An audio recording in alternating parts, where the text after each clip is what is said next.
Estado leyendo acerca de Año Nuevo, Vida Nueva, ¿sale? Ese ha sido nuestro mensaje durante este tiempo, Año Nuevo, Vida Nueva. Y entre signos de interrogación, más bien la pregunta es, ¿Año Nuevo? Ahora sí es ¿Vida Nueva? Sí se escuchó como interrogación, ¿verdad?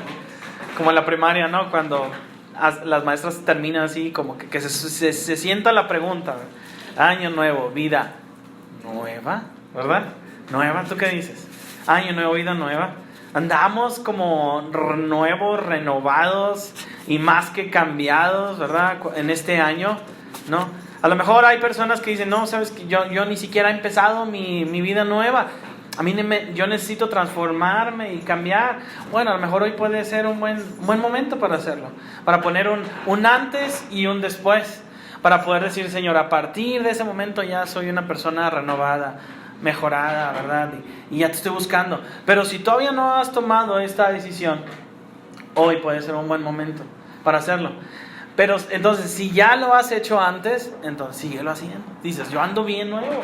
Yo me renuevo todos los días con su palabra. Ando buscándolo, conociéndolo, acercándome a Él. Bueno, entonces te animo que sigas así. Sigas adelante. Alguien alguna vez dijo, igual a lo mejor no, el versículo no te va a ser muy... esta frase no te va a ser muy lejana. Dice, yo soy la luz del mundo. ¿Qué más sigue? El que me sigue no andará, ¿qué? En tinieblas, sino que tendrá, ¿qué? La luz de la vida. ¿Quién dijo eso? Jesús, ¿verdad? Todos los humanos necesitamos luz. Lo hemos platicado alguna vez. Todos necesitamos luz. Luz para despertarnos. Esa luz, esa cortina que tu mamá abre en la mañana cuando dice, ya, despiértate, ¿verdad? Si te acuerdas, y todavía es, mamá, pero es bien temprano, ya, ni modo, ya, despiértate, ¿verdad? Ya, vete a la escuela, ponte a trabajar, ponte a hacer algo. Y abre la cortina.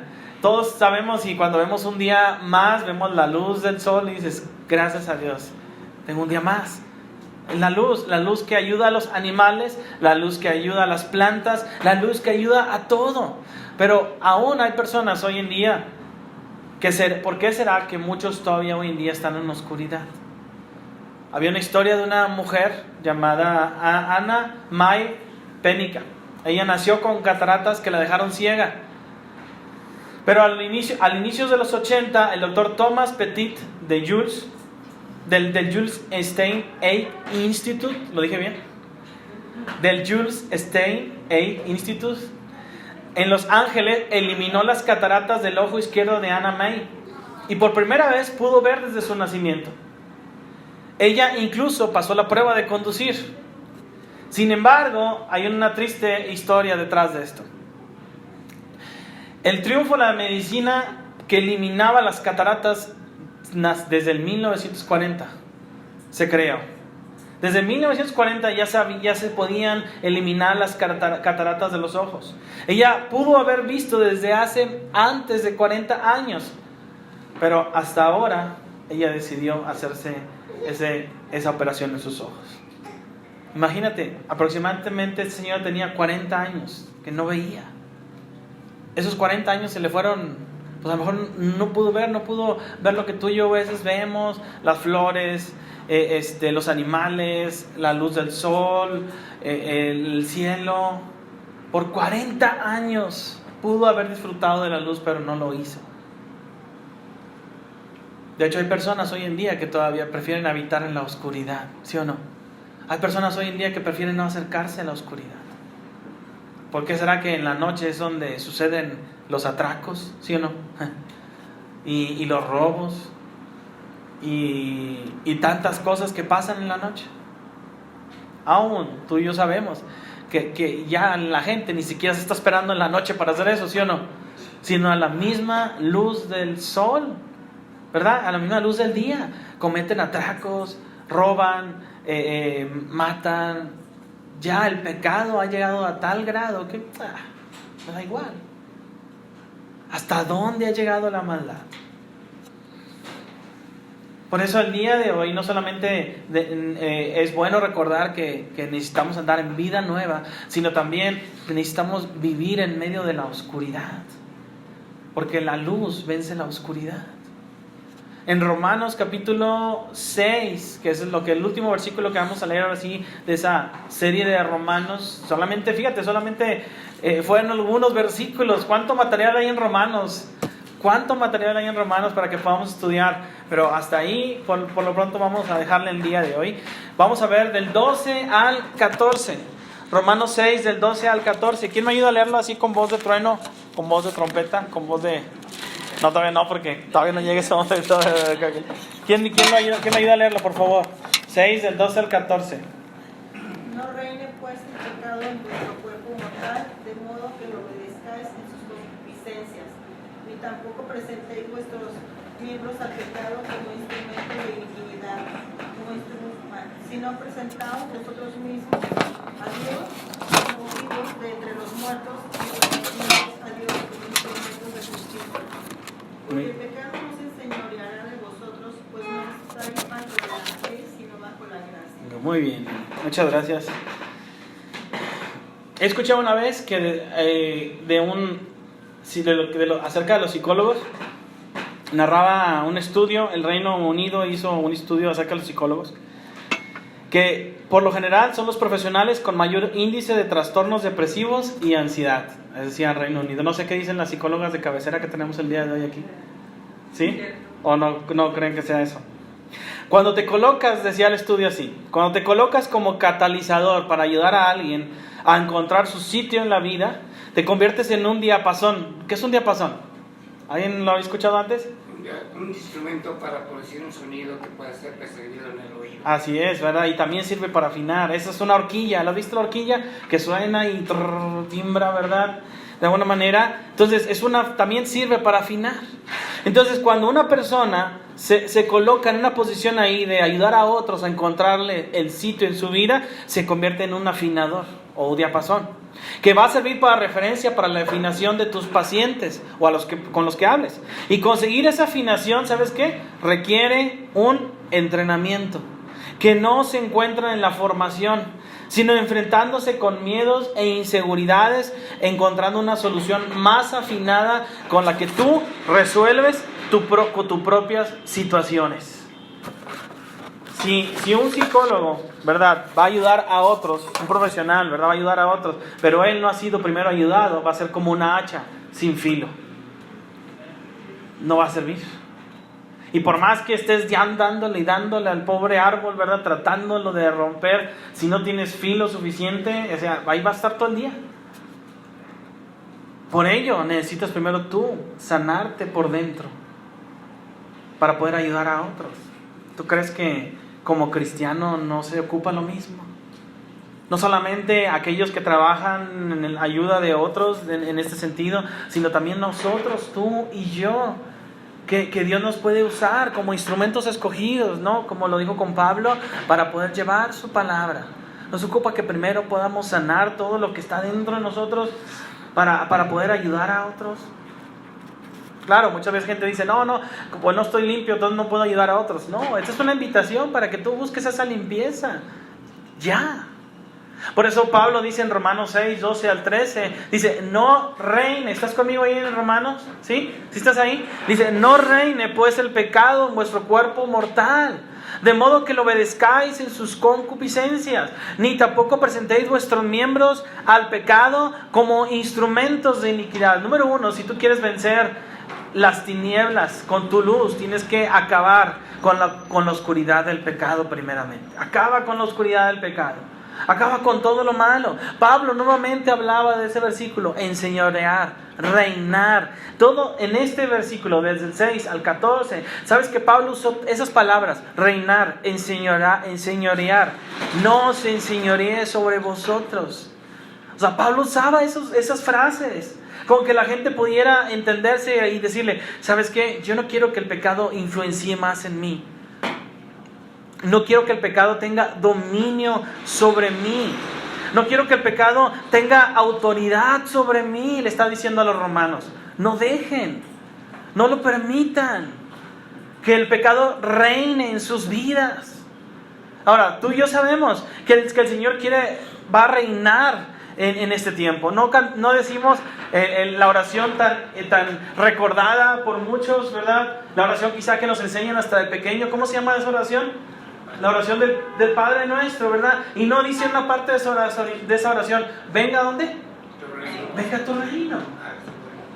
El Señor algún día va a reinar sobre nosotros, todo de manera física. Aún en Apocalipsis capítulo 22, versículo 5, menciona que Él reinará, ¿por cuánto? Por los siglos de los siglos. Él quiere reinar en medio de nuestras vidas, de nuestra existencia. Él quiere reinar no solamente de manera espiritual, como ahorita pudiera reinar en nuestras vidas, sino también de manera física. Y esa es una promesa a futuro. Imagínate Dios sentándose, y de hecho Jesús va a estar sentado en el reino milenial, ¿verdad? De manera física, reinando en Jerusalén. Físicamente. Pero más después de eso, cuando Jesús le entregue la autoridad y el reino y el poder a Dios, Él va a estar reinando y Él va a ser el todo en todos sobre nosotros. Él va a ejercer su reinado como si fuéramos ciudadanos de un rey al que es Dios. Pero yo me pregunto, ¿por qué será todavía que haya personas actualmente que quieran y le ofrezcan su reinado al antiguo rey? La Biblia habla bien claro, ¿verdad? Y dice, y hablando acerca de reinar, fíjate en Romanos 6:12 otra vez dice, no reine el pecado en vuestro cuerpo mortal. ¿Qué es lo que reina? El pecado.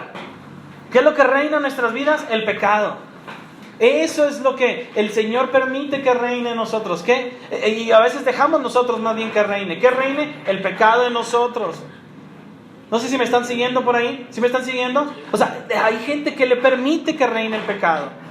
Incluso ya cuando Dios ya ganó esa victoria y ya le abrieron su oportunidad y le están diciendo, Señor, yo quiero que tú seas mi Señor, mi Rey, a la que yo voy a seguir. Porque hay personas hoy en día que todavía dejan que el pecado reine en sus vidas todavía. Pablo le está hablando a los romanos, los romanos ya eran creyentes. Entonces este párrafo es para ti y para mí. ¿Por qué hay personas hoy en día todavía que dejan que el pecado reine en su cuerpo mortal? Y dice en Romanos 6:12, de modo, ¿sabes qué hacen? De modo que lo obedezcáis en sus concupiscencias, versículo 13, ni tampoco presentéis vuestros miembros al pecado como instrumentos de iniquidad.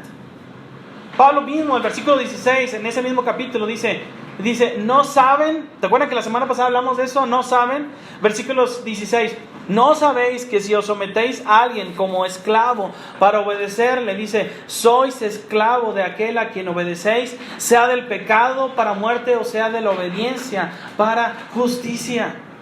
Es decir, o sea, tú y yo venimos de una esclavitud anterior. ¿Y la esclavitud de quién? ¿Quién era nuestro rey antes de llegar con Cristo? ¿Quién era? El pecado, Satanás. Entonces tú y yo antes de conocer al Señor veníamos de otro reinado. ¿De quién? Del reinado del mal. O sea, hay personas hoy en día que usan sus cuerpos como instrumento de iniquidad, de hacer lo malo, de hacer violencia en casa, de golpear a sus hijos, de maltratarlos. Usa su cuerpo para hacer lo malo, para engañar a su esposa, para engañar a su esposo. Usa su cuerpo para decir mentiras y nada más están viviendo así, haciendo maldades, ¿verdad? Fumando, drogándose, tomando en las esquinas. Ahí enfrente de nuestra casa, yo creo que hay un lugar especial donde la gente ahí se reúne. Yo no creo que se reúnan para orar, ¿verdad? Yo no creo que se reúnan para cantar alabanzas, ¿verdad? Te alabaré. O sea, pasas por ahí y si o no huele curioso, ¿verdad? No usan su instrumento para buscar a Dios, usan su instrumento para hacer iniquidad. Sus miembros para hacer iniquidad. Y sabes que la palabra... cuando Pablo dice obedecer, está hablando como si fuera como esas órdenes que le das a tu mascota. ¿Alguien tiene mascota de aquí? ¿Sí? Y bueno, yo tengo mascota, ¿verdad? Y aunque a veces les ordeno algo, a veces no lo hacen, ¿verdad? Pero hay cosas que sí lo hacen, ¿no? O sea, bájate de ahí, haz esto, y le estás dando una orden y obedecen como los robots. ¿Sí o no, David? ¿Sí? Como los robots, tú le das una orden al robot y ¿qué hace el robot? Lo tiene que hacer. Yo pongo una línea de código ahí en un programa, ¿verdad? ¿Y qué va a hacer el programa? Va a hacer lo que le puse en el código. Y si de repente hace el programa otra cosa diferente, ¿qué onda? No, él hace lo que dice el código. Entonces cuando Pablo está diciendo no obedezcas, es como le estás diciendo o seguí las instrucciones, estás diciéndole haz conmigo lo que tú quieras al pecado, yo actúo lo que el pecado me diga, yo lo voy a hacer. ¿Cómo? ¿Por qué será que haya personas que ya siendo cristianos aún todavía obedezcan al pecado? Pablo está diciendo en el mismo versículo, dice, ni tampoco presentéis vuestros miembros al pecado. ¿Sabes qué la palabra miembros, qué significa? O la raíz de la palabra miembros, un miembro del cuerpo. ¿Qué miembros del cuerpo tenemos? Manos, ¿qué más?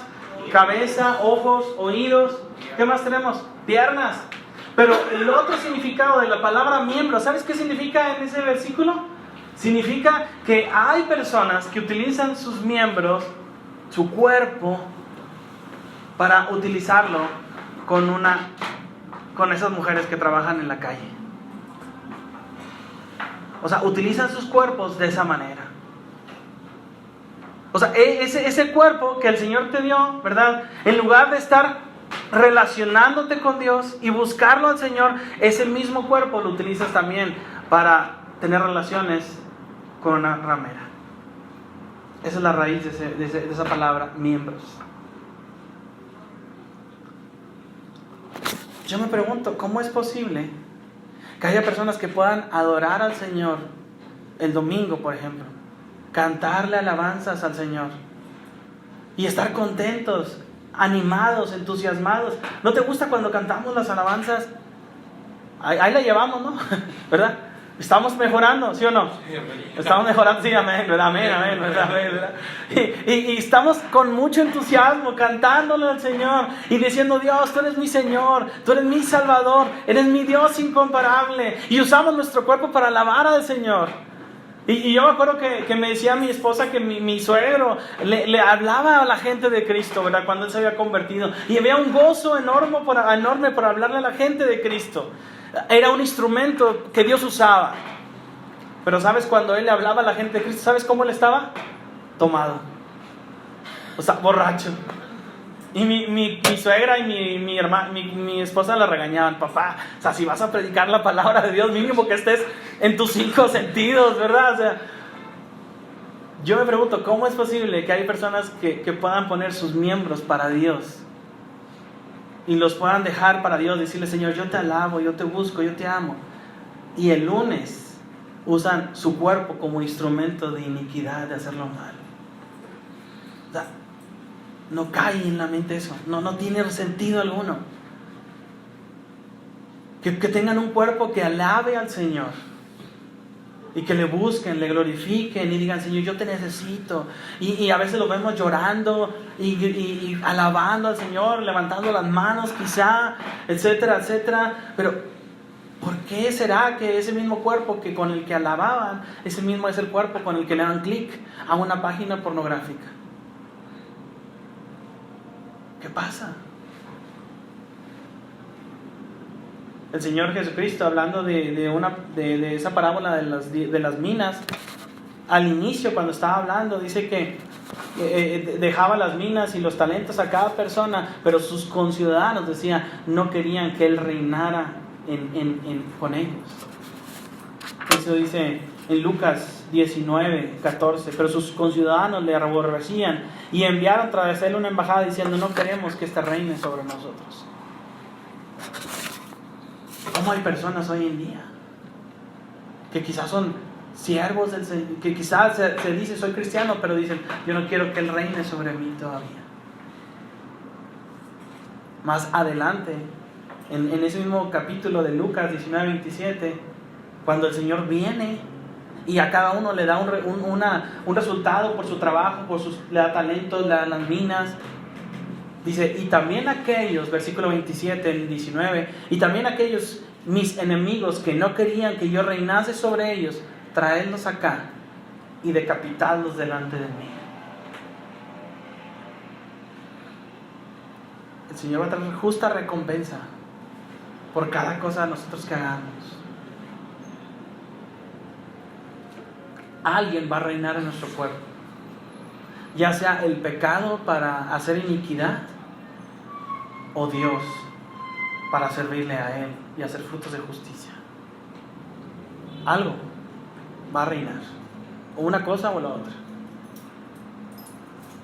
Asegúrate que sea Dios el que reine. Asegurémonos que sea el Dios el que tú y yo sigamos. O pasaría como dice Pedro en 1 Pedro 4:2, para no vivir el tiempo que resta en la carne. Ya no sabemos cuánto tiempo nos queda, ¿verdad? Nadie sabe. Y aún de repente oramos por personas que ya están por sus últimos momentos en su vida. Oye, oren por mi familiar. Y de repente, ¡pum! Oye, ¿cómo estás? Bien. Estoy entero, estoy a gusto, estoy contento, tengo fuerzas. No sabemos cuándo nadie nos va a tocar, pero Pedro decía, pero para no vivir el tiempo que resta en la carne conforme a las concupiscencias de los hombres, sino conforme a la voluntad de Dios. ¿Cuánto tiempo nos queda en esta vida? ¿Valdrá la pena vivirlo en la carne? ¿Vivirlo por 5 o 10 minutos de placer? No creo, por eso necesitamos hacer la diferencia hoy en día. Algunos hablan de la historia, del símbolo del cristianismo. ¿Cuál es el símbolo del cristiano? ¿Alguien? ¿Cuál es el símbolo? El pescado, ¿verdad? Obviamente la cruz también, pero el pez es un buen símbolo que utilizaban los romanos o los cristianos que estaban en el tiempo de las catacumbas, ¿no? Los comienzos del cristianismo no fueron nada fáciles. Consideraban el propio Cristo crucificado, pero los apóstoles cuando vieron, imagínate el mismo Cristo crucificado de forma brutal, quizá pensaron, ¿sabes qué? ¿Qué nos depara a nosotros? Ellos vivían en catacumbas, vivían en las profundidades de los que estaban en Roma, ¿verdad? De las cuevas, las profundidades de las calles hacia abajo. Y algunos dicen que las hipótesis más acreditadas en que era un cristiano, de cómo se relacionaban ellos como cristianos, porque realmente estaban perseguidos, aterrorizados por los romanos. Lo que algunos ellos hacían cuando se encontraban en un lugar a escondidos, dibujaban una curva o media luna en la tierra, la mitad del pescado, por así decirlo. Entonces, imagínate, el pescado es así, ¿verdad? Como un 8, dibujaban la mitad nada más. Y si un cristiano pasaba por ese callejón oscuro o esas catacumbas, esas cuevas escondidas en el fondo, ¿qué hacían? Dibujaban la otra mitad y diciendo, aquí hay un cristiano entonces. Este símbolo entonces es de un cristiano. Y si alguien más pasaba por aquí decía, entonces aquí hay cristianos. Era un símbolo secreto, código secreto. Quizás estas son las muestras que ellos usaban para decir que andaban en vida nueva. Pero ¿cómo lo mostramos nosotros que decimos que andamos en vida nueva? ¿Y qué? ¿Yendo a monasterios? ¿Yendo a la jungla? ¿Apartándonos del mal? ¿Así mostramos que somos cristianos? Digo, es bueno de repente tener un tiempo con Dios, alejándonos del ruido. Mostramos que somos cristianos con una Biblia bajo nuestro brazo. Siempre la traemos abajo, ¿verdad? Nunca la abrimos, pero siempre la traemos así debajo del brazo. Con playeras cristianas, ¿verdad? Con frases cristianas o frases de la Biblia. ¿Cómo demuestras que somos cristianos a tu alrededor? ¿Cómo le haces? Haciendo la diferencia. Por eso Romanos capítulo 6, 13, la segunda parte, si tú también quieres vivir en luz, en medio de la oscuridad, tienes que hacer lo que dice aquí. Romanos 6:13, en la segunda parte, dice, sino presentaos vosotros mismos a Dios. ¿Cómo? Vivos a Dios. ¿Cómo? De vivos. Ahí dice cómo. Pues ¿cómo me voy a presentar vivos ¿Cómo me voy a presentar mismos a Dios? ¿Cómo? Como vivos de entre los muertos. Y vuestros miembros a Dios como instrumentos ¿de qué? De justicia. Ahí está la clave. Ok, ¿cómo? ¿Cómo voy a andar en vida nueva? ¿Cómo voy a evitar que el pecado reine en mi vida? ¿Cómo? Bueno, presentarme delante de Dios como vivos de entre los muertos y vuestros miembros a Dios como instrumentos de justicia. Y vaya, obviamente otra vez, regresando a los romanos, ellos tenían muchos dioses. ¿Qué dioses habían los romanos? Más o menos, ¿qué te viene a la mente? Uno muy conocido aquí, que cuando gana Chivas, ahí la gente hace círculo y empieza a gritar. ¿Cómo se llama ese lugar? La Minerva. La Minerva. Los dioses más conocidos de los romanos eran Júpiter, Juno y Minerva. Formaban la triada capitolina, así le llamaban ellos. Imagínate, entonces Pablo le está diciendo, oigan, ustedes tienen que estar vivos entre todos esos muertos, de todos esos aquellos que creen en ídolos, los ídolos romanos que había en ese tiempo. Ustedes tienen que presentarse vivos entre los muertos. Y ahora Pablo está usando la palabra muertos, y esa palabra muertos, como vimos algo hace poquito, significa la palabra necros. Y necros tiene que ver, no solamente tiene que ver con los que dieron su último espíritu, o los que ya no están con nosotros, sino los que andan muertos espiritualmente. Entonces Pablo no está diciendo, sí, ve a la Semefo, ¿verdad? Donde está esa gente, ya no está esa gente más aquí. O vete a vivir entre los cementerios, donde la gente ya no tiene más aliento de vida. No, Pablo no está hablando de eso. Cuando está hablando que presentemos vivos entre los muertos, ¿sabes qué está hablando? De entre aquellos que están muertos espiritualmente, sin Cristo Jesús. Pero pregunta, ¿nosotros no estábamos también muertos también antes? En Efesios 2:1 dice la Biblia que Él os dio vida a vosotros. ¿Cuando estabas qué? ¿Estabas qué? Muertos en vuestros delitos y pecados. Pero Jesús dijo en Juan 11:25, les dijo, yo soy la resurrección y la vida. ¿Y qué dice? El que cree que en mí, ¿qué va a pasar con él? Aunque esté, fíjate cómo dice ahí, aunque esté ¿qué? Muerto. ¿Qué dice? Vivirá.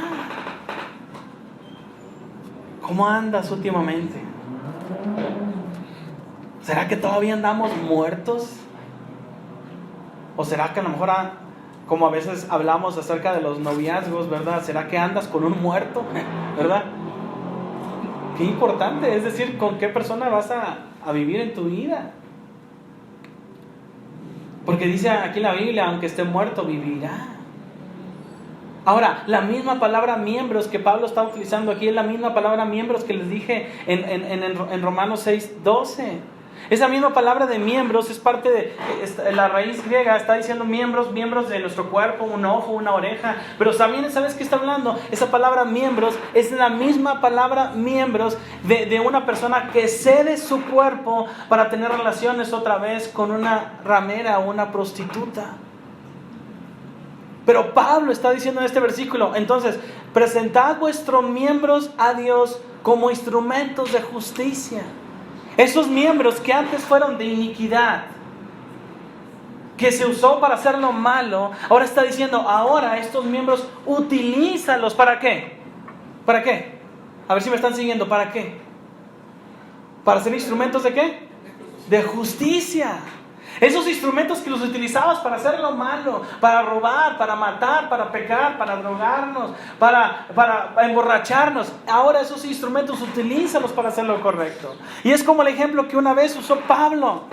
En 2 de Timoteo 2:20 al 21, ahí sí me gustaría que fueran. 2 de Timoteo 2:20 al 21. Y Pablo está hablando aquí, es como en tu casa o en mi casa. Pablo está haciendo un ejemplo de un hombre rico en una casa grande. En una casa grande regularmente tienes utensilios o instrumentos. Entonces Pablo está usando esta palabra, dice, en una casa grande, versículo 20, pero en una casa grande no solamente hay utensilios de oro y plata, sino también de madera y de barro. Unos son para usos, ¿o qué? Honrosos, y otros para usos viles.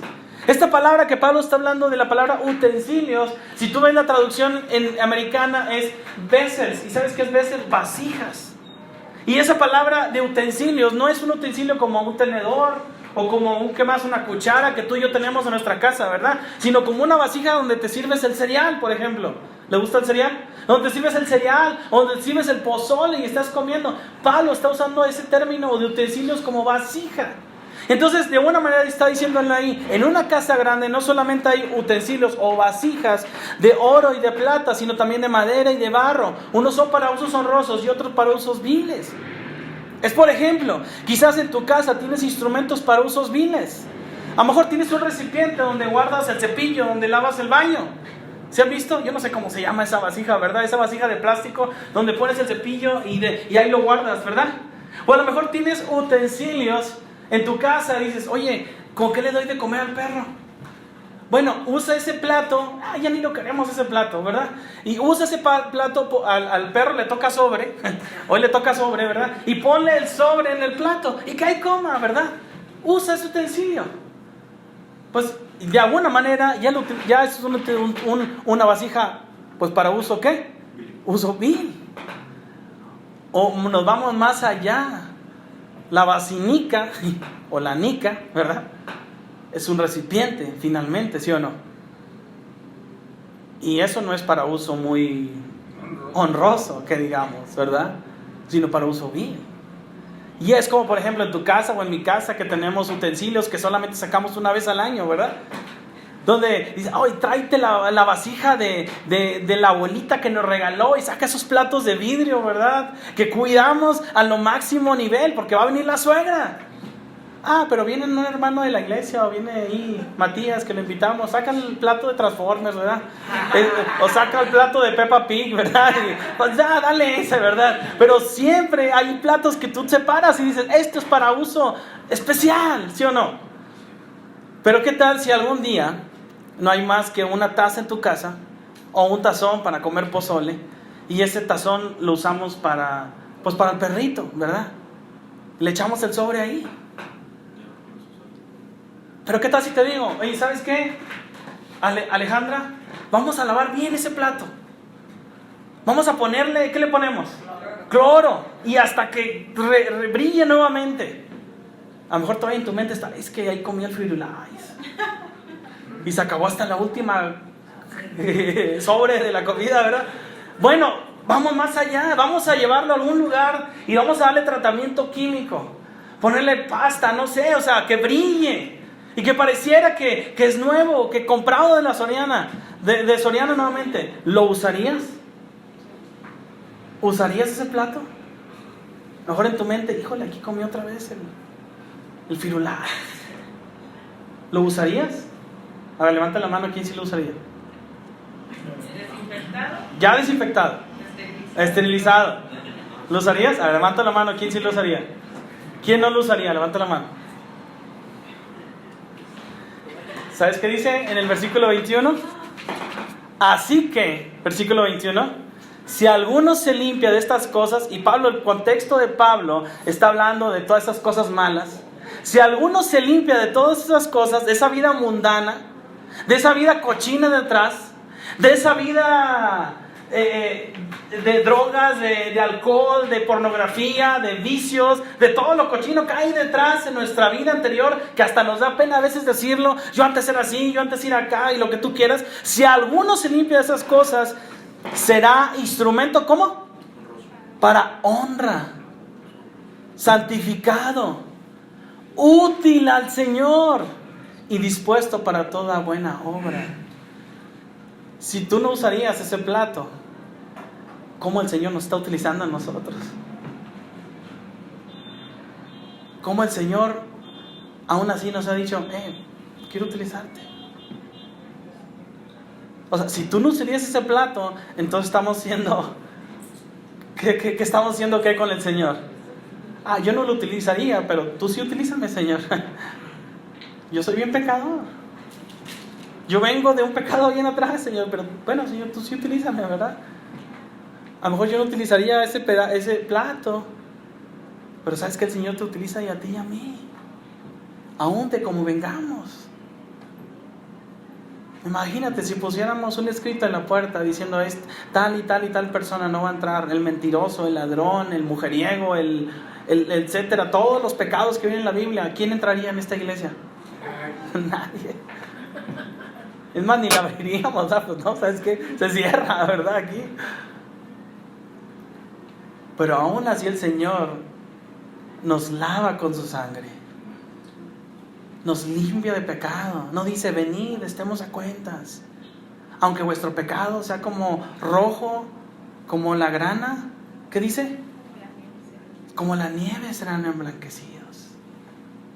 Y qué interesante que el Señor no está en su mente recordando. Sí, yo me acuerdo cuando le diste clic a esa liga. Sí, yo me acuerdo a clic cuando viste a esta mujer.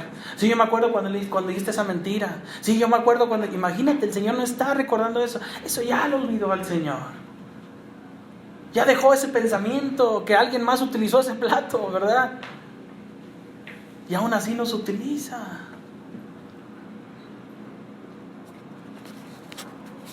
Quizá por eso Dios le dijo a Pablo, o el Señor le dijo a Pablo, que él era ese instrumento escogido, él era útil para llevar la palabra de Dios. ¿No seremos tú y yo ese instrumento escogido por Dios? Así con las fallas, como vengamos. A lo mejor tuvo que utilizar mucho cloro con nosotros, ¿no? O tuvo que utilizar mucho lejía, ¿verdad?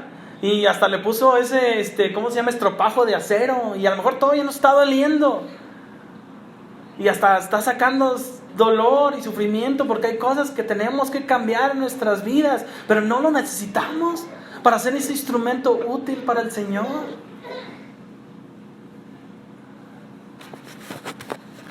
Gandhi pudo haber sido cristiano. En su autobiografía publicó en la India, Gandhi menciona que en sus días de estudiante se impresionó mucho al leer los evangelios. Pensó seriamente en bautizarse y ser miembro de una iglesia cristiana. Pensaba que los cristianos en ellos estaba la solución de los prejuicios raciales que había en India y en África del Sur. Un domingo por la mañana, así como tú y yo venimos a la iglesia, fue a una iglesia cristiana que estaba cerca. Tenía el propósito de hablar con el pastor y terminar el culto para hacerse cristiano. Cuando entró en el templo, la comisión de recepción se negó a proporcionarle un asiento y le sugirió que fuera una iglesia de negros. Gandhi salió de aquel templo para no volver más. Si también los cristianos tienen diferencias de clases, pensó, permaneceré siendo hindú mejor. Lamentablemente, Gandhi nunca dio el paso final para hacerse cristiano. Y él dijo, fíjense lo que dijo, yo sería cristiano de no ser, ¿por quién? Por los cristianos. Yo sería cristiano de no ser por ver a los cristianos. ¿Qué ejemplo tenía? Mejor dijo, voy a permanecer hindú hasta el final. Adoraba a Cristo como una de las encarnaciones de Dios, pero no era la única para él que él tenía. Imagínate Gandhi siendo cristiano. ¿Cuántos hombres o cuántos grandes hombres ha perdido la iglesia por no ser como Cristo? ¿Cuántas personas hemos perdido que han dejado de venir a la iglesia porque no tienen un ejemplo de un cristiano que vive entre los muertos?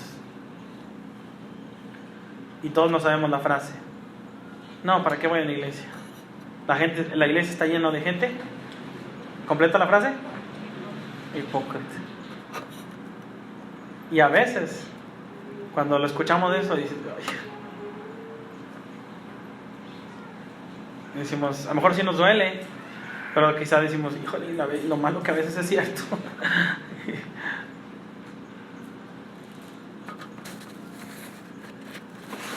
Pero este pasaje es para nosotros. Es una palabra para que tú y yo digamos, yo necesito estar vivo entre los muertos. Vivir diferente. Una buena pregunta el día de hoy, ¿qué estamos haciendo para que las personas se acerquen a Dios o que se alejen de Él? ¿Qué estamos haciendo? Por eso es la paletita, ¿verdad? A lo mejor es algo bien sencillo, pero podemos hacerlo. ¿Qué estoy haciendo para que las personas puedan acercarse a Dios? El Señor algún día nos va a pedir cuentas de las personas que se alejen del Evangelio por causa de nosotros. Por tanto, si hemos fallado en ese aspecto, podamos acercarnos delante de Dios y pedir perdón y decirle, Señor, utilízame. ¿Por qué? Porque el Señor nos puede utilizar aún siendo pecadores. ¿Por qué el Señor aún puede ver en nosotros algo agradable, aún siendo pecadores? ¿Por qué? Porque Romanos 6:14, el último versículo de esta serie de Romanos, de Año Nuevo, Vida Nueva, que Pablo hablaba a los romanos del 1 al 14, Pablo le está diciendo a ellos, porque el pecado, está diciendo, no se enseñoreará de vosotros. Fíjate otra vez la palabra enseñorear. Porque el pecado no se enseñoreará de vosotros. ¿Por qué? Pues no estás bajo la ley, sino ¿qué? Bajo la gracia. Ahí está la victoria. Está la victoria de parte del pecado, de parte de Pablo lo sabía claramente. Vivimos bajo la gracia, sabiendo que, el versículo que vimos hace algunos días en el 9, mira, lee el 9, 6, 9. Sabiendo que Cristo, habiendo resucitado de los muertos, ¿sabes qué dice? Ya no muere, y la muerte no se enseñorea más de él. Porque el versículo 14, ahora ve el 14 otra vez, dice, porque el pecado no se enseñoreará de vosotros. Otra vez, enseñorear. No dejen que ejerza influencia. No dejen que ejerza dominio el pecado sobre nosotros. No dejen que el pecado ejerza autoridad sobre nosotros. ¿Por qué? Porque Cristo logró que, haciendo que la muerte, ya, con su muerte, ya no gobierne más en él. Y el pecado ya no gobierna más en él. En Romanos 7:1, fíjate lo que dice acerca de lo mismo, acerca de la ley. ¿Puedes leerlo? ¿Acaso ignoráis, hermanos? Pues hablo con los que conocen la ley, que la ley, dice, fíjate Pablo, se enseñorea del hombre entre tanto que esté vivo. Si tú estás vivo, la ley se enseñorea sobre nosotros. Si la ley tiene poder, autoridad. En otra versión dice, ahora bien, amados hermanos, ustedes que conocen la ley, no saben que la ley se aplica solo mientras una persona está viva. La ley se aplica mientras una persona está viva. Y dime sí o no, hay leyes en la tierra que si una persona muere, ¿qué pasa con su crédito de Coppel? De Electra. Queda pegado, ¿sí o no? Hay leyes de Infonavit que dicen, si se muere la persona que tomó el crédito, ¿sabes qué va a pasar? Ya, es tuya la casa. Ya no aplica, es tuya la casa. ¿Por qué? Porque ya murió esa persona. Y yo sé que hay créditos o seguros, ¿verdad? Que cuando tú mueres, entonces todo se le da a la persona beneficiada. Y obviamente hay leyes. Al muerto no le puedes cobrar impuestos, ¿sí o no? No le puedes cobrar impuestos al muerto. Ya está muerto. Ya no más. La ley no aplica para el que está muerto. Bueno, Jesús murió en la cruz por nuestros pecados. Y la muerte ya no se enseñorea más de él. La muerte ya no aplica. Entonces el Pablo en este versículo dice, entonces ustedes ya no están bajo la ley. Esa ley ya murió para ustedes. Sí, dan muerte a sus pecados también. Pero si no dan muerte a sus pecados, la ley sigue recriminándoles a ustedes. Y todavía está señalándoles. Porque la ley es para el ¿qué? Soberbio. ¿Se acuerdan? La ley es para el soberbio en Santiago, versículo 4-6. Porque Él da mayor gracia. Por esto dice, Dios resiste a los soberbios y da gracia a los humildes. Si tú y yo no conocemos al Señor y no nos hemos acercado a Él, Él solamente va a aplicar ley. ¿Y la ley qué significa? Tú cometiste un pecado, tienes que ir al justo juicio de Dios, vas directo al infierno. Si tú sigues aplicándole la ley para ti y para mí, no te toca más que una condenación en el infierno. Pero si tú y yo tomamos la gracia de Dios, entonces hay vida eterna, ¿sí o no? En nosotros. La misma gracia que cuando llegó con María, aquel ángel en Lucas 1:30, entonces el ángel le dijo a María, no temas porque has hallado, ¿qué? Gracia delante de Dios. ¿María lo merecía? ¿María hizo algo para merecerlo? No. Fue de gracia de Dios. Fue algo gratuito que el Señor quiso darle a ella. Y cuando me pienso en la gracia, pienso en una ilustración tan sencilla como les voy a dar un ejemplo. Una persona compró un Jaguar convertible, último modelo. Imagínate. Y después de regresar de ser veterano en Vietnam, una mañana temprano, usando su uniforme de la Armada, se dirigió en su automóvil por una estrecha calle en Oklahoma. Decidió averiguar cuánta velocidad tenía su carro y le pisó hasta el máximo. Cuando llegó a la cima de esa pequeña lona, alcanzó la máxima velocidad. Y allí, justo en la cima, sin ser visto, hasta que ya era demasiado tarde, se encontró un policía con un radar. Mi amigo supo de inmediato, dijo, ya me infraccionaron. Que todo se había acabado. Se dio cuenta que todo había acabado cuando le tomó una milla detener aquel carro. Imagínate qué velocidad iba. A más, detuvo su carro y se quedó sentado hasta que el policía llegó. El policía detuvo su auto y lentamente procedió a acercarse a él y a su amigo, quien estaba con la licencia en la mano, y le preguntó al policía, ¿tiene usted idea de lo alto que estaba conduciendo? No exactamente, le dijo aquel chofer. Le replicó mi amigo un tanto avergonzado. ¿Sabe cuánto iba? 163 millas por hora.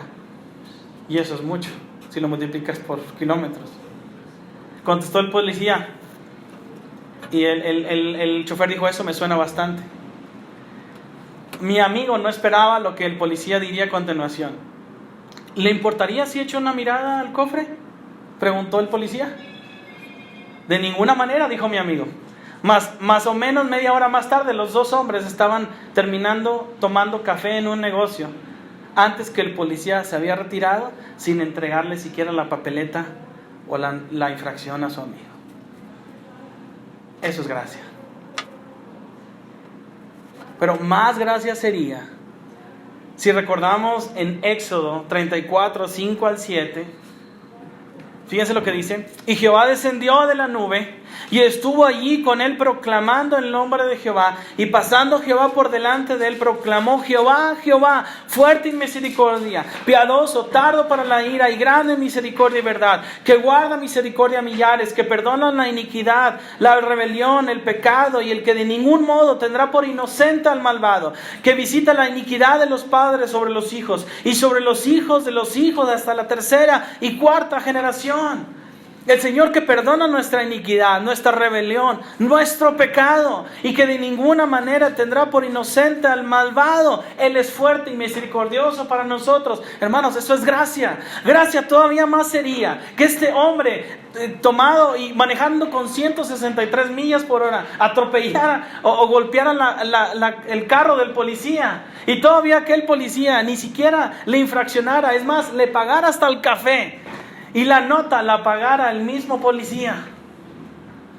Gracia.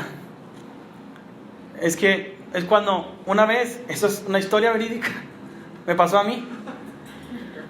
Yo iba manejando allá en Monterrey, ¿verdad? No venía mal, ahí andaba bien, ¿verdad? No venía tomado, de verdad. Y venía manejando por una calle, terminaba la reunión de jóvenes y no me había fijado que esa calle era en contra, ¿verdad? Entonces yo me metí en la calle bien contento, venía con Vera, íbamos a la casa, ya nos habíamos casado, y de repente vi una patrulla por detrás. ¿Qué hice? Yo no hice nada. Y yo hasta bien por dentro, dice, no, yo ando bien, pues ¿qué me está diciendo? Llega el policía y me dice, oye, mi amigo, me para y todo lo que tú quieras. Oye, ¿no se dio cuenta que venía en contra en esta calle? ¿Cómo que en contra? Yo no ando en contra. Y yo conozco esta calle, era mi zona. Yo realmente andaba por ahí casi siempre andaba por ahí. ¿Cómo? O sea, no es posible, oficial. Usted se ha equivocado. Y yo así ofendido, ¿verdad? Como lo que él produce el pecado. No, yo no ando bien, yo no ando pecador, yo ando bien delante de Dios. Y me dice, mira, cheque ese anuncio que está allá. Y yo yo fui caminando hasta allá. Llegué y vi el anuncio. Híjole, si es en contra. O sea, tiene razón. La ley. Realmente soy malo. Llega con él, policía, de esas veces cuando uno no trae nada de dinero. ¿Te ha pasado, verdad? No traigo nada. O sea, y yo era cristiano. Todavía no era pastor, pero pues era cristiano, ¿verdad? Bueno, pastor de jóvenes, no sé si implica eso, ¿verdad? Y dije, híjale, ¿cómo? Oiga, oficial, déme chance, ¿verdad? Ayúdeme. ¿Cómo le hacemos? Esto y lo otro. Y iba al carro, pero es que yo creo que me está pidiendo dinero, no sé qué onda que me está diciendo el Señor. Yo soy cristiano, yo no voy a caer entre esas provocaciones, ¿verdad? Y esto y lo otro. Y me dijo el oficial, bueno, ok, mire, ¿sabe qué algo? ¿Sabe qué le voy a decir? Mire, como usted me quiere agradecer. Lo voy a dejar ir, pero como usted me quiere agradecer. Bueno, y yo regresé al carro, ¿verdad? Y bueno, no traemos nada, ¿verdad? ¿Qué le doy? Pues le di un dulce, no sé qué traía ahí. Y yo creo que regresé con el oficial, le dije, ¿sabe qué? Muchas gracias. Es mi forma de agradecer a mí. Es mi forma de agradecer. Gracias, oficial. Me subí a mi carro y me fui. Y no le di nada, de verdad, no le di nada. Y yo estaba preocupado, dice, me va a alcanzar en el Super 7, me va a alcanzar más allá. Y yo me acuerdo que nos paramos y todavía volteando para atrás a ver si todavía estaba el oficial. Y dice, ¿sabes qué? O sea, me deja un aprendizaje a mí. Nunca más voy a ir más en contra por esa avenida. Pablo dijo, ¿qué pues diremos? ¿Seguiremos pecando para que la gracia abunde? De ninguna manera. Hermanos, yo no merecía que me dejaran ir. Mínimo que se llevaran el carro. Porque no traía algo bien y bueno, está bien. Yo no lo merecía. Eso es gracia. Es gracia. Cuando a pesar que algunos de ustedes dijeron, yo no usaría esa vasija. Y aún Dios nos utiliza. Y no se siente bonito cuando tú y yo platicamos de la palabra de Dios a alguien y hasta esa persona le llega, le cae el 20, como decimos coloquialmente, y dice, ya entendí, estoy mal delante de Dios. Y no te sientes, wow, Dios me utilizaste. O sea, yo sé que de repente tengo estas escenas, de repente como que ando mal, pero mínimo Dios, ahorita me acabas de utilizar y pude compartir la palabra con Dios. ¿No te sientes así bonito por dentro en tu corazón? Hermanos, eso es gracia. Que Dios nos utiliza a un ser de los más pecadores. Porque Dios dio la vida por nosotros. Y todavía aún así dejamos que el pecado se enseñoree en nosotros. Y todavía aún así a veces no vivimos en vida nueva. Andamos igual que los muertos, así como los zombies. Actuamos igual. Y ni siquiera a veces se ve una diferencia. Y no dejamos, en lugar de que el pecado reine en nosotros, olvidamos que Cristo vive. Olvidamos que así como Él fue bautizado, ¿verdad? Y se entregó en muerte. Olvidamos todavía y queremos resucitar a aquel muerto. Y no andamos en vida nueva. Yo te pregunto hoy en día, ¿qué es lo que está estorbando hoy en día a nuestras vidas para todavía no ser ese nuevo hijo de Dios, ese nuevo convertido? ¿Qué es lo que hay que estorba para decirle, Señor, aquí está mi vida, úsame, cámbiame, renuévame? Hazme una nueva persona. Porque yo quiero ser ese vasija útil para el Señor. Hermanos, aunque merecíamos el castigo de parte de Dios, Él nos da gracia. Cada día. Porque pecamos, queremos seguir como antes. ¿Qué te parece si oramos? Y